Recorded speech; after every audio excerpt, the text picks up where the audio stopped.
diskusi kelompok kami yang berjudul Sistem Hukum Keluarga di Indonesia.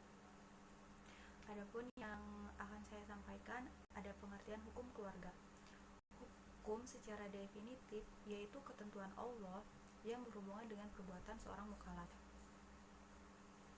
Apakah ia berbentuk tuntutan atau tidak, dan kebebasan memilih untuk bertindak atau takhir, maupun dalam bentuk qada atau ketetapan. Adapun pengertian keluarga secara operasional yaitu suatu struktur yang bersifat khusus satu sama lain. Dalam keluarga mempunyai ikatan apakah lewat hubungan darah atau pernikahan. Perlu dituliskan bahwa pengertian keluarganya dikelompokkan menjadi dua, yaitu keluarga kecil atau nuclear family, atau yang kedua ada keluarga besar atau extended family atau sering juga disebut royal family. Adapun anggota keluarga kecil terdiri dari ayah, ibu, dan anak. Keluarga kecil disebut juga keluarga inti. Dan ada juga anggota keluarga besar, yaitu terdiri dari bapak dan ibu mertua.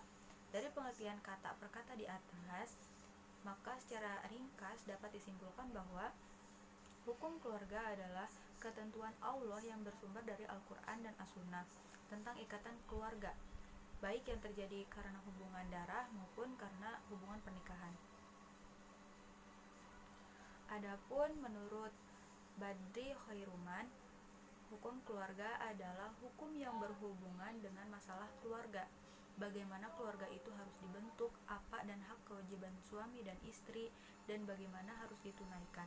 Apa hak dan kewajiban anak terhadap kedua orang tua, serta apa hak dan kewajiban orang tua terhadap anaknya, dan bagaimana harus ditunaikan. Bagaimana keluarga sejahtera, bahagia, yang penuh mawadah warahmah. Di Indonesia, upaya konkret pembaruan hukum keluarga Islam dimulai sekitar tahun 1960-an. Kemudian berujung lahirnya Undang-Undang Nomor 1 tahun 1974 tentang perkawinan. Adapun di sini pengertian hukum keluarga menurut para ahli. Yang pertama ada menurut Syekh Abdul Wahab Khalaf. Hukum keluarga yaitu hukum yang berhubungan dengan keluarga, yang dimaksudkan untuk mengatur hubungan suami istri dan qorib kerabat. Yang kedua ada dari Muhammad Suma. Hukum keluarga adalah hukum yang mengatur ihwal hubungan keluarga, suami istri dan orang tua terhadap anaknya. Dan yang ketiga ada dari Ahmad Rafiq.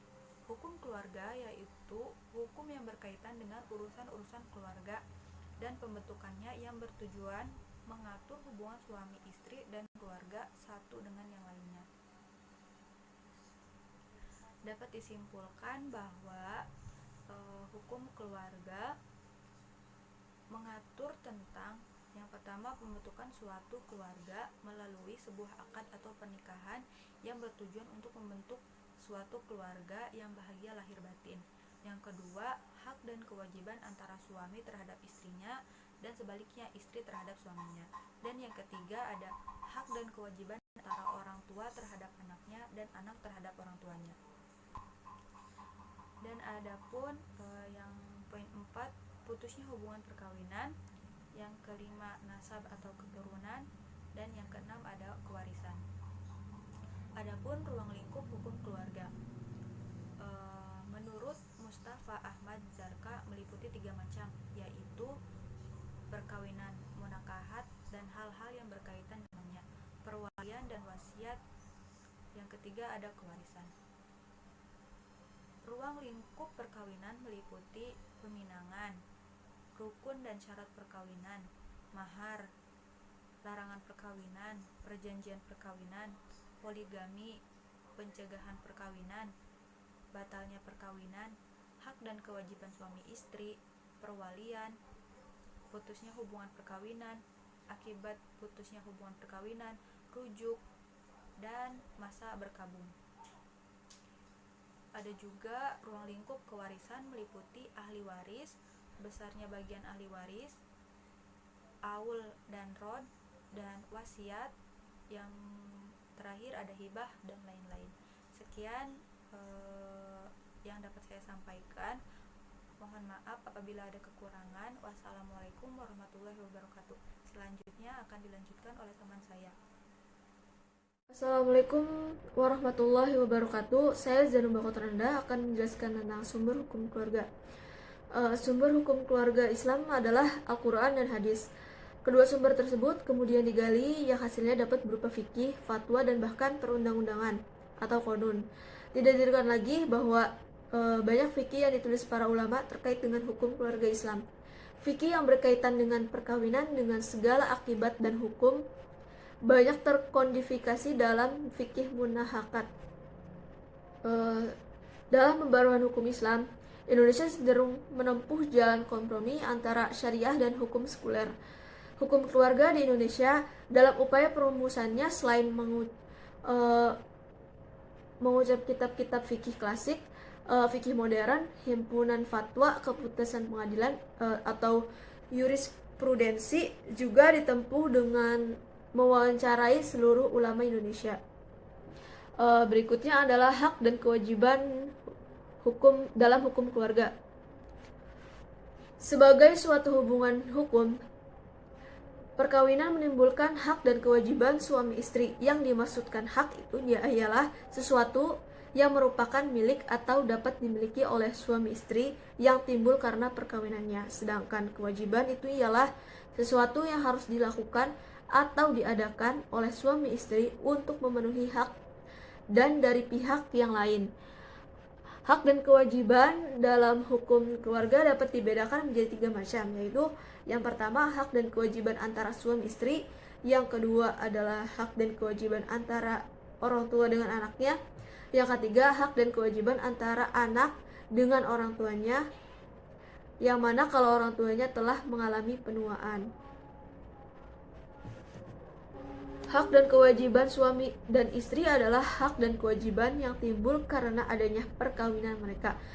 Hak dan kewajiban tersebut diatur dalam Undang-Undang Perkawinan Nomor 1 Tahun. Assalamualaikum warahmatullahi wabarakatuh. Baiklah, di sini saya akan membahas tentang perkawinan sebagai dasar hukum keluarga di Indonesia. Pembangunan hukum tetap harus berkelanjutan sampai kapanpun, karena kehidupan masyarakat dalam bidang lain, seperti dalam bidang ekonomi, selalu mengalami perubahan, sehingga hukum sering tertinggal dan tidak dapat menyelesaikan persoalan-persoalan yang terjadi dalam kehidupan masyarakat. Hukum keluarga merupakan hukum yang paling tua dari jenis hukum lainnya. Karena berbicara keluarga, maka yang perlu disepakati adalah bahwa keluarga itu merupakan unit terkecil dalam masyarakat, yang minimal terdiri dari seorang suami dan seorang istri. Keluarga terbentuk melalui perkawinan, maka dapat dikatakan bahwa bagian dari hukum keluarga yang paling dahulu adalah hukum perkawinan. Jadi terbentuknya keluarga karena adanya perkawinan. Seperti yang dikatakan Muhammad Amin, yaitu bahwa dari keluarga baru terbentuk masyarakat yang lebih banyak dan lebih luas. Maka sejak saat itu baru mulai berkembang hukum-hukum publik seperti hukum tata negara, hukum administrasi negara, hukum pidana, dan bidang-bidang hukum lainnya. Hukum keluarga maka tidak lepas dari persoalan hukum perkawinan, sebab keluarga terbentuk melalui perkawinan. Setelah terjadinya perkawinan, maka terbentuk hubungan hukum antara suami dengan istri, hubungan antara orang tua dengan anak-anak, serta hubungan yang terkait dengan harta benda perkawinan, atau aturan hukum mengenai hubungan hukum yang terjadi karena adanya hubungan kekeluargaan, baik karena hubungan keluarga sedarah maupun hubungan keluarga yang terbentuk karena adanya ikatan perkawinan antara suami istri. Peraturan perundang-undangan yang secara khusus mengatur hukum keluarga di Indonesia belum ada, tetapi secara substansial terjemah dalam Undang-Undang Nomor 1 Tahun 1974 dan Instruksi Presiden Nomor 1 Tahun 1991 tentang Kompilasi Hukum Islam atau KHI yang terdiri dari buku 1 Hukum Perkawinan, buku 2 tentang Hukum Kewarisan, dan buku 3 tentang Hukum Pewakafan. Ketiga peraturan perundang-undangan tersebut merupakan sumber hukum material yang menjadi rujukan utama hukum keluarga dalam lingkungan peradilan agama. Sebagai pengadilan yang salah satu kewenangannya adalah menangani masalah-masalah hukum keluarga bagi orang yang beragama Islam. Pemberlakuan Undang-Undang Nomor 1 Tahun 1974 sebenarnya sekaligus merupakan upaya untuk melaksanakan unifikasi hukum keluarga khususnya dalam bidang perkawinan dan aspek lain yang terkait dengan perkawinan. Tetapi unifikasi yang dimaksudkan belum sempurna seperti yang diharapkan. Jadi masih global intinya. Mungkin cukup sekian dari penjelasan saya. Terima kasih. Wassalamualaikum warahmatullahi wabarakatuh.